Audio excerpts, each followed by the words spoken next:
Closer, closer, closer. Closer, closer from the last one. What's good, everybody? It's your boy Rob. I hope everybody's doing great during these trying times, and hopefully a lot of our videos that you're getting from a lot of us content creators are helping you pass the time and actually providing you with some entertainment. But this video I'm doing here is about my 6-month review with the Galaxy Note 10 Plus. Now, this particular phone right here has been probably one of my go-to phones throughout the year. I haven't ran across another phone that has been able to make me switch this phone out of one of my main, one of my main phones. Starting off, the build quality of the phone is classic Samsung. Got the glass back, got the glass front, you got the metal sides, and pretty much just classic Samsung with a slight little bit different take on it. Now, I do like the more square build of the Note 10. So over the 6 months, this phone has been very comfortable to hold.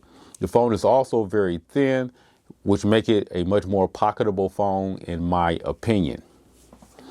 One thing though, the thin build of the phone, in my opinion, tend to make these speakers suffer a little bit. If you play them pretty loud, it kind of make the speakers a little tinny.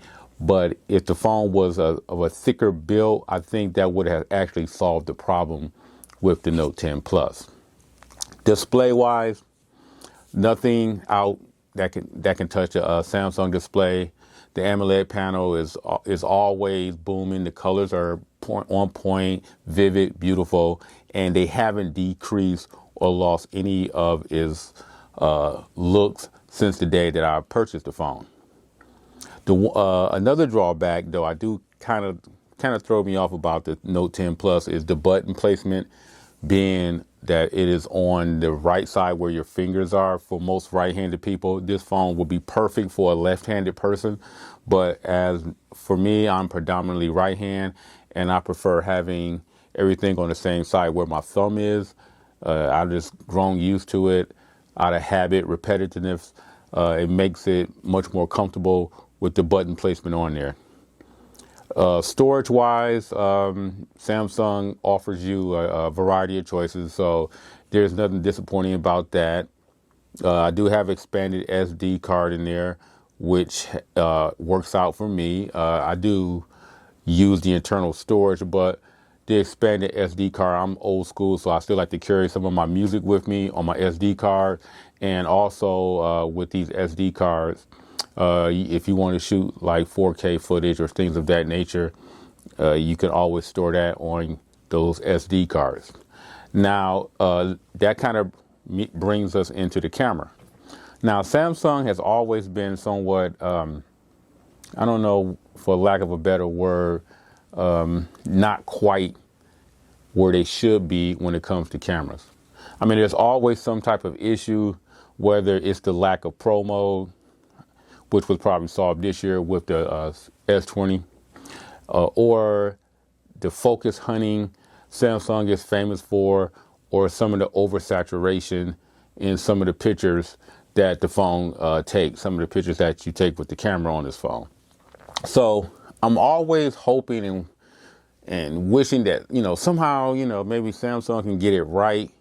And I don't know, I don't know if they actually look at our reviews. They look at people like me and you, or even the bigger YouTubers, and just constantly hear that same complaint year after year that, is if the colors was just toned down a little bit, the saturation was brought under control, something of that nature is, it's always some gripe with the camera. But at the same time, you can consider that nitpicking also, because it's not like the camera don't produce great pictures. Samsung's UI has matured greatly, way back from being Samsung experience, through TouchWiz, through all those iterations.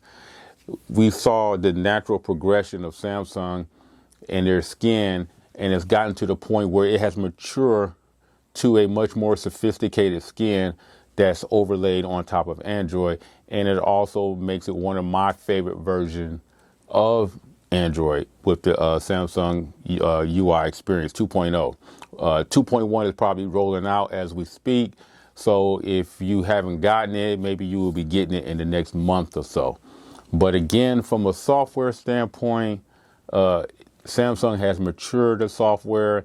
The actual the cartoonish that used to accompany TouchWiz has been toned down, and that look has matured greatly with Samsung. So, I'm not going to knock Samsung, and a lot of people may say, they don't like Samsung skin, but you have to admit from where they were to where they are now that it has matured and has gotten a lot better.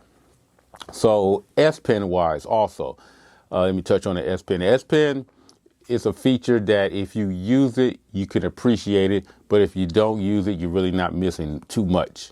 You know what I'm saying? And it's always nice to have it there when you need it. It's kind of like having a moon roof on your car. You may not need it in the winter time, or you may not need it all the time, but it's nice to know that you have it. And that's how I feel about the S Pen. So the S Pen in general is a clutch feature. Like I said, you can sign PDF files, you can sign contracts, you can sign any type of thing if you're conducting business through the phone, or any type of business. It's also good for for those who are into being a multimedia influencer. If you're an Instagram influencer, making memes or things of that nature, TikTok, this is the phone to have. If you're a young person and you're into TikTok, a lot of you can edit from this phone.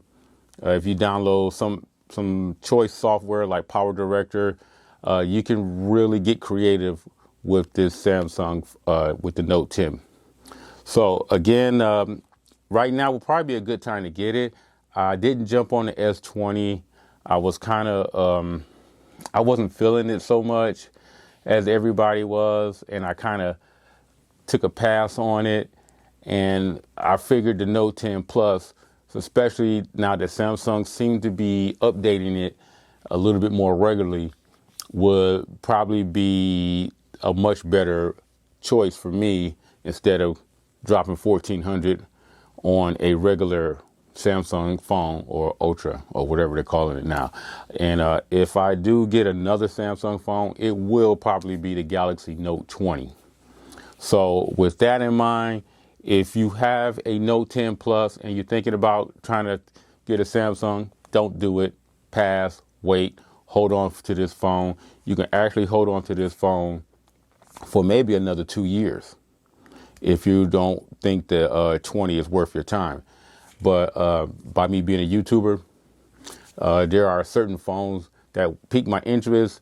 Therefore, I pretty much pick them up and let you know what I think of them. But the Note 10 Plus is still tops to me.